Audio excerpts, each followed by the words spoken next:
Hey guys, so we are talking about sequence, which is what we reviewed last week, or our skill that was last week, and we are going to do a quick review of what sequence is and how sequence works. So what I want you to do first is get out a blank sheet of paper. So pause the video in just a second. I want you to get out a blank sheet of paper, and I want you to draw this chart on your piece of paper. If you want to, you don't have to draw the boxes. Just put the title at the top and then put first, next, then, and last, and leave yourself plenty of space to write, because we are, as you can tell, we are going to be writing in each of these boxes. Like I said, you don't have to put the boxes, just leave yourself space to write. So pause the video, draw your paper, and label it how it's labeled in here. And then when you're finished with that, play the video again, and we're going to move on with what we were talking about. So I'll give you just a minute.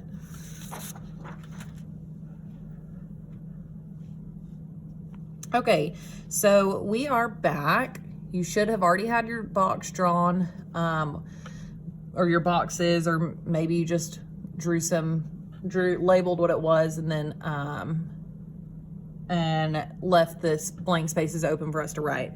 So we're looking at the story. This is called The Fox. And in sequence, we know that sequence is the order of events in a selection that tells you what happens first, next, and last. It may have clue words such as first, next, then, finally, last, or they may include dates and times such as like 1982 or the next morning. So what we're going to do is we're going to read this text that's on this page, and then after we read it, then we're going to go back to our chart that you just made, and we are going to fill it out and label what happened first, what happened next, what happened then, and then what happened last. Okay, so let's read. So I'm going to read it to you the first time, and then I'm going to read it again. That second time, I want you to close your eyes and picture what's happening in your head as you're reading, or as I'm reading it. So the first time you're following along with me, the second time you are going to be closing your eyes and picturing what's happening. So it says, the title is called The Fox. Carlos's family likes to be outside, so they decided to go on a camping trip. The family drove to the campsite and spent the day hiking. Carlos wanted to see a fox, but he did not see one all day. He was very disappointed. That night, after the family had eaten dinner and cleaned up, they went to bed, but Carlos forgot to put the salad away. He left it on the picnic table. The next morning, Carlos woke up before anyone else. Then he came out of the tent and he heard a funny little noise. A young fox had its nose inside the bag of salad that Carlos had left out the night before. Finally, Carlos had seen a fox. So you just read it with me. Now I want you to close your eyes, and as I'm reading, I want you to picture what's happening in your head. Okay, so again, this is called The Fox. It says, Carlos's family likes to be outside, so they decided to go on a camping trip. The family drove to the campsite and spent the day hiking. Carlos wanted to see a fox, but he did not see one all day. He was very disappointed. That night, after the family had eaten dinner and cleaned up, they went to bed. But Carlos forgot to put the salad away. He left it on the picnic table. The next morning, Carlos woke up before anyone else. Then he came out of the tent and he heard a funny little noise. A young fox had its nose inside the bag of salad that Carlos had left out the night before. Finally, Carlos had seen a fox. Okay, so you are taking out that sheet of paper that you labeled yours on, and I've got mine out. And we are going to fill this out based on what we read.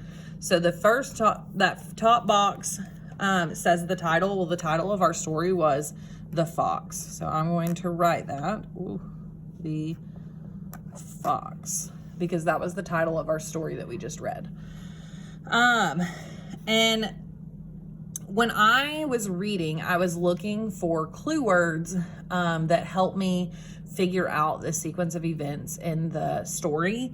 For example, the words like first, like I said, then, next, last, finally, and they help me figure out what happened. So I did notice that what happened first in our story, if we went back and looked, what happened first at the very beginning of the story is that Carlos's family went on a camping trip. So I'm going to write, it says first, so in the first box, I'm going to write Carlos's family goes on a camping trip.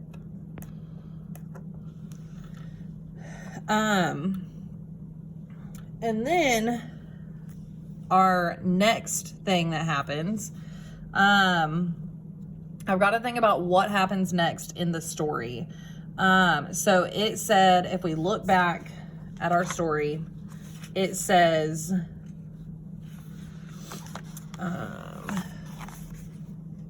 right here, it says,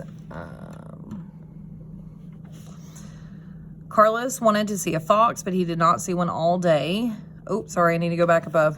The family drove to the campsite and spent the day hiking. So first it says that they went on a camping trip, and then it says that they drove to the campsite and spent the day hiking.